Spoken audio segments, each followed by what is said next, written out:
Legislativo, ejecutivo, judicial. ¿Y eso qué falta? El cuarto poder. El 26 de septiembre se conmemora el Día Mundial de Prevención del Embarazo No Planificado en Adolescentes. En nuestro país, el Plan ENIA fue una política pública efectiva con impacto comprobado en la reducción del embarazo adolescente. Entre 2018 y 2022 se logró bajar a la mitad la tasa de fecundidad adolescente. A pesar de sus resultados, el Gobierno Nacional interrumpió su financiamiento, dejando a miles de adolescentes sin acceso a servicios clave de salud sexual y reproductiva. Para hablar entonces de este plan y qué implica su desfinanciamiento, estamos en comunicación con Julieta Izcurdia, directora del área jurídica del Equipo Latinoamericano de Justicia y Género, más conocido como ELA. Hola Julieta, ¿cómo estás? Te saluda Mailén desde Eso que Falta. Hola Mailén, ¿cómo estás? Muchas gracias por la llamada. Gracias a vos por estos minutos con nosotras. En principio, contarle a la audiencia qué es el Plan ENIA, cómo había surgido y cuál es su importancia. Bueno, el Plan ENIA de prevención del embarazo no intencional en la adolescencia fue una política pública de alcance federal, o sea, creado o coordinado desde la Nación, creado en el año 2017 y sostenido hasta la asunción de esta gestión de gobierno, que se creó con el objetivo de promover el acceso a métodos anticonceptivos, a información, a consejerías en las escuelas, vinculada con la salud sexual desde la adolescencia. Tuvo, la verdad es que impactos muy documentados y diría que es de las políticas públicas con más resultados y evidencias de nuestro país. Sí. Y digo esto porque vimos que la información del último censo mostró una reducción de casi el 50% del embarazo no intencional en la adolescencia, y también hay algunos estudios más específicos de algunas provincias, como uno de la ciudad de Buenos Aires, de la asesoría tutelar, que muestra que los niños, niñas y adolescentes que tuvieron educación sexual en las escuelas tuvieron más posibilidades de identificar situaciones de abuso y consecuentemente de prevenir, de pedir ayuda, etcétera. Lo que estamos viendo desde la asunción del gobierno de Milei es un desfinanciamiento prácticamente, llevándolo a nada, sí. Presupuestario en la partida vinculada con el Plan ENIA, también en la partida vinculada con la ESI, despidos masivos del personal que contrataba la Nación, que eran un poco más de 600 personas que estaban en los equipos operativos en 12 provincias de nuestro país. Y también, también lo más preocupante y que no era muy costoso para el gobierno era sostener un rol como de rectoría, ¿no? Poder articular, responder dudas, obviamente hacer llegar los insumos adecuadamente, en tiempo, a las provincias que lo necesitaban. Esto ya no está sucediendo y obviamente que además de tener un impacto directo en el acceso a información, a anticonceptivos, a despejar dudas vinculadas con la sexualidad de los niños y adolescentes, también hay estudios de Naciones Unidas, de diferentes agencias internacionales que muestran lo poco eficiente de este tipo de medidas, porque es mucho más costoso para los estados intervenir en la asistencia de embarazos no deseados que prevenir. Claro. Y consecuentemente también permitirles a las adolescentes especialmente terminar la escuela, insertarse laboralmente. Entonces, la verdad es que es una de las políticas más importantes que teníamos y que atravesó a diferentes gestiones de gobierno y que además implica un incumplimiento también del Estado Nacional en sus compromisos y obligaciones legales que tiene, porque si bien nuestro país tiene una distribución de las competencias en las agendas de salud, de educación, que asigna algunas responsabilidades a las provincias, la Nación no puede desentenderse por completo como lo están haciendo ahora. Claro. Ustedes, junto a la SIG, al REDAS y al CEDES, habían hecho en mayo de 2024 un informe de advertencia por el riesgo del desfinanciamiento del programa. Sabemos, y por lo que estamos ahora también charlando, ¿no? A propósito de esto, ese programa, bueno, decíamos que está desfinanciado, pero preguntarte, antes de pasar al informe de 2025 que actualizaron hace un par de meses, los aspectos claves del informe de 2024 y por qué entonces decidieron hacer una actualización ahora este año.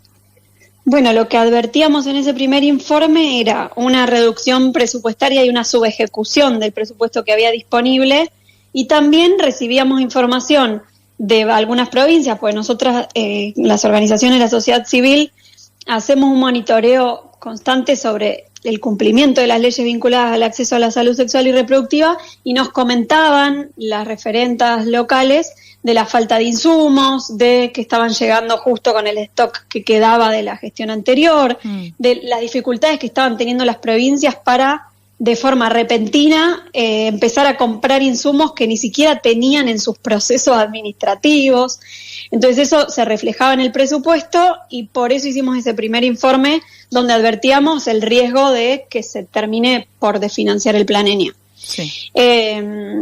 Ahora lo que vemos ya a casi más de un año y medio de gestión es que se terminó por desmantelar el plan ENIA, y que incluso si miramos el proyecto de presupuesto del año 2026, la línea presupuestaria para este plan es prácticamente inexistente, es de un 2% de lo que se había ejecutado en el año 2023, que fue uno de los últimos años en los que, el último año en el que se ejecutó. Y lo mismo pasa con la ESI. Uh-huh. Ahí lo que sí estamos advirtiendo con un poco más de optimismo es que hay causas judiciales que están intentando frenar de alguna manera este retroceso. Una es la causa iniciada por la Defensoría de Niños, Niñas y Adolescentes, que lo que pide es básicamente que se sostenga el plan ENIA en las provincias en las que funcionaba, al menos.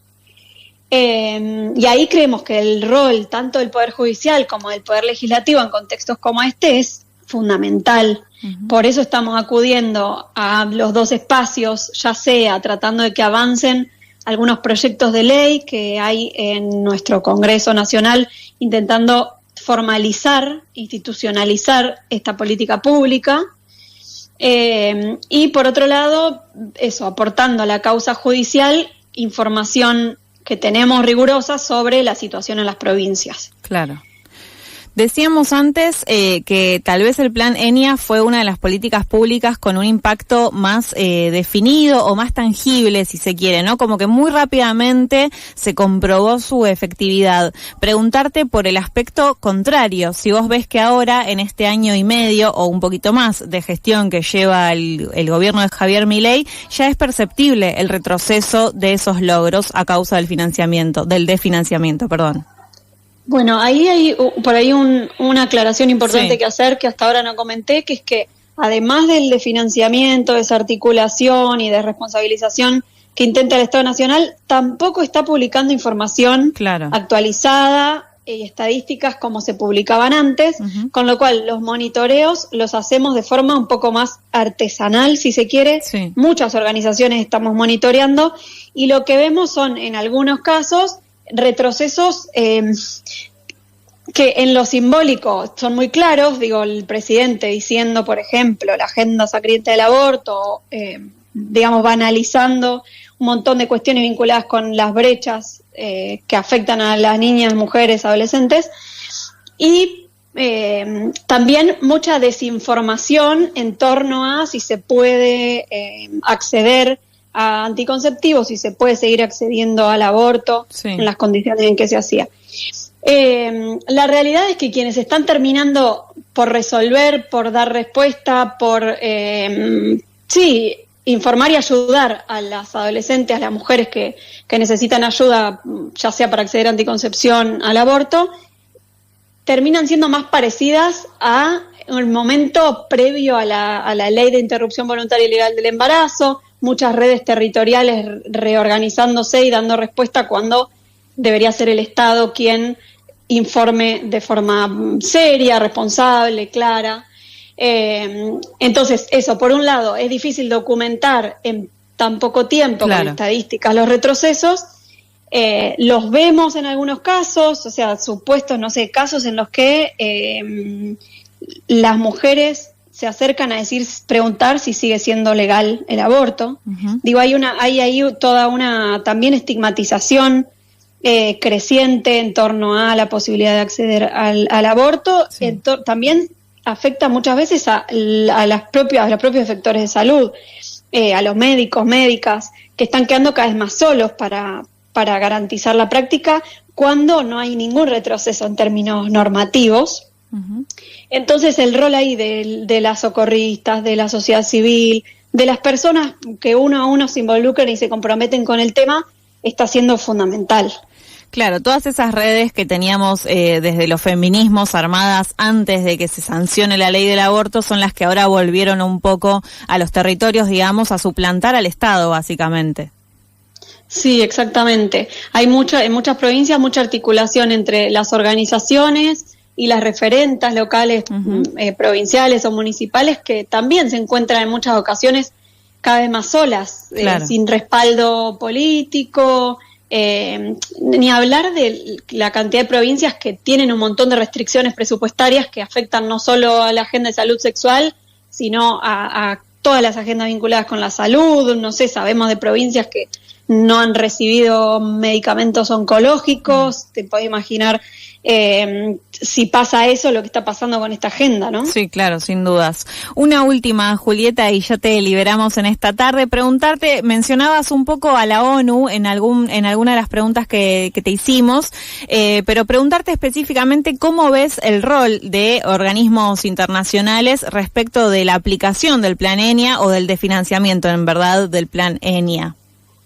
Bueno, justamente el Fondo de Poblaciones de Naciones Unidas es una de las agencias de la ONU que viene documentando este tipo de políticas en la región, al menos es lo que más conocemos, y publicaron hace poquito con Redas un informe donde de alguna manera enfatizan en la importancia de que se sostenga y muestran cómo ha sido también un poco una política de vanguardia y a la que muchos países querían imitar antes de que se desmantele.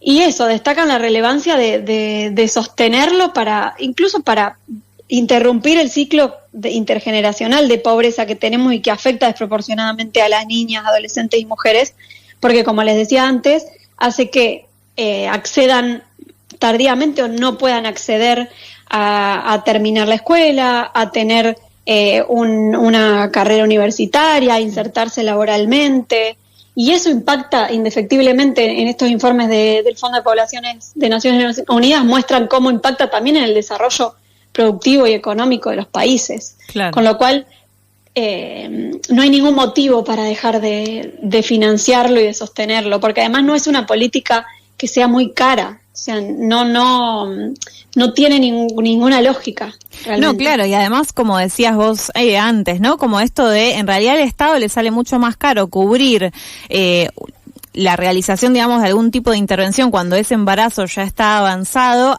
en lugar de prevenirlo. Exactamente, sí. Obviamente que esto nos lleva a pensar algo que es también la manera en que abordan la supuesta batalla cultural desde el gobierno, que es una cuestión muy ideologizada y que va en detrimento de que las mujeres tengamos una ciudadanía plena, que es por lo que luchamos en definitiva desde los diferentes movimientos de mujeres y feministas, ¿no? Sin dudas. Julieta, te agradecemos mucho por estos minutos con nosotras, te mandamos un abrazo y seguramente volveremos a hablar pronto. No, gracias a ustedes, que tengan buena tarde. Pasó así Julieta Izcurdia, directora del área jurídica del ELA, el equipo latinoamericano de justicia y